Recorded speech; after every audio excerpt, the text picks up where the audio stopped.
آقا تشریف فرماتے ایک چھوٹا سا بچہ ہے جو ننھے ننھے پاؤں سے چل کے مسجد نبوی میں پہنچ جاتا ہے. نام اس کا عمیر ہے. بمشکل سے بولنا سیکھا ہے اس نے. آقا کریم علیہ السلام کی خدمت میں کبھی وہ اپنے چچا جلاس بن سوید کے ساتھ جاتا ہے, کبھی وہ اکیلا بھی چلا جاتا ہے. ایک دن اس کا چاچا نہیں گیا لیکن بچہ گیا اور حضور کی بات سنی. آقا کریم نے قیامت کے بارے میں نقشہ بیان کیا. جب وہ بچہ واپس پلٹا نا تو اپنے چچا کو کہتا ہے, اے میرے چچا, آج میں نے حضور کو قیامت کا ذکر کرتے دیکھا ہے, اور حضور نے ایسا ذکر کیا ہے کہ قیامت کا نقشہ میری آنکھوں کے سامنے آ گیا تھا. لیکن اس کا چاچا جلاس بن سوید ازلی بدبخت تھا. اس نے کہا, اللہ کی قسم اگر محمد سچا ہے نا تو ہم گدھوں سے بھی پھر گئے گزرے.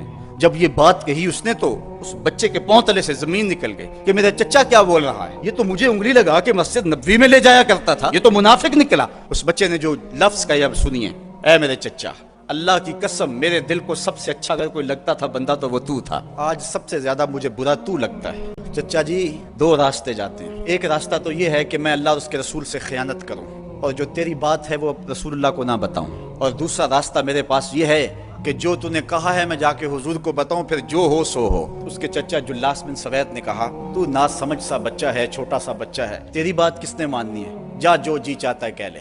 وہ بچہ اٹھا اور حضور کی مجلس میں پہنچ گیا. اور وہ بچہ کیا کہتا ہے, حضور جلاس بن سوید نے اللہ اور اس کے رسول سے خیانت کی ہے. حضور میرا اس سے کوئی تعلق نہیں ہے, میں اللہ سے بھی کہتا ہوں میرے مالک, میرا چچا سے کوئی تعلق نہیں ہے چونکہ وہ تیرے محمد کا دشمن ہے. حضور نے فرمایا, بچے اس نے کیا کہا ہے؟ بچے نے ساری کہانی سنا دی. حضور نے صحابہ کو بلایا, کہا کہ یہ واقعہ پیش آیا ہے, بتاؤ کیا کریں. صحابہ نے عرض کی, حضور یہ بچہ چھوٹا ہے, کم عقل ہے, کم سمجھ ہے, یہ تو اپنی بات بھی نہیں صحیح طرح سمجھ سکتا, اور جلاس بن سوید بڑی عمر کا آدمی ہے, ہمارے ساتھ نمازیں پڑھتا ہے, تو آپ اس بچے کی بات کی پرواہ نہ کیجیے. ادھر جلاس بن سوید کو جب پتا چلا تو اس نے بھی قسمیں کھانی شروع کر دی کہ میں نے تو کوئی بات کہی نہیں ہے. تو حضور نے اس بچے کی بات کو نظر انداز کیا صحابہ کے کہنے پہ. اب اس بچے نے جب دیکھا کہ میری بات حضور نے قبول نہیں کی ہے تو اس نے جھولی پھیلا لی اور آسمان کی طرف دیکھ کر کے کہا, اے اللہ اگر میں جھوٹا ہوں تو مجھے جھوٹا کر دے, اور اگر میں سچا ہوں تو میری سچائی کا اعلان کر دے. یہ بچے نے جب بات کی تو ابھی اس نے منہ پہ دعا مانگ کے ہاتھ نہیں پھیرے تھے کہ جبریل آ گئے,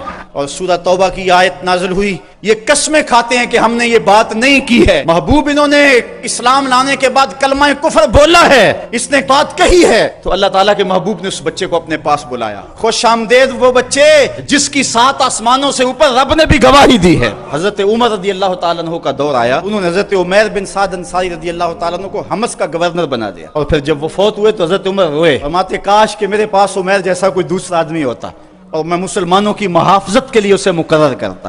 اللہ نے بھری بزم کے اندر اس بچے کو جھوٹا نہیں ہونے دیا.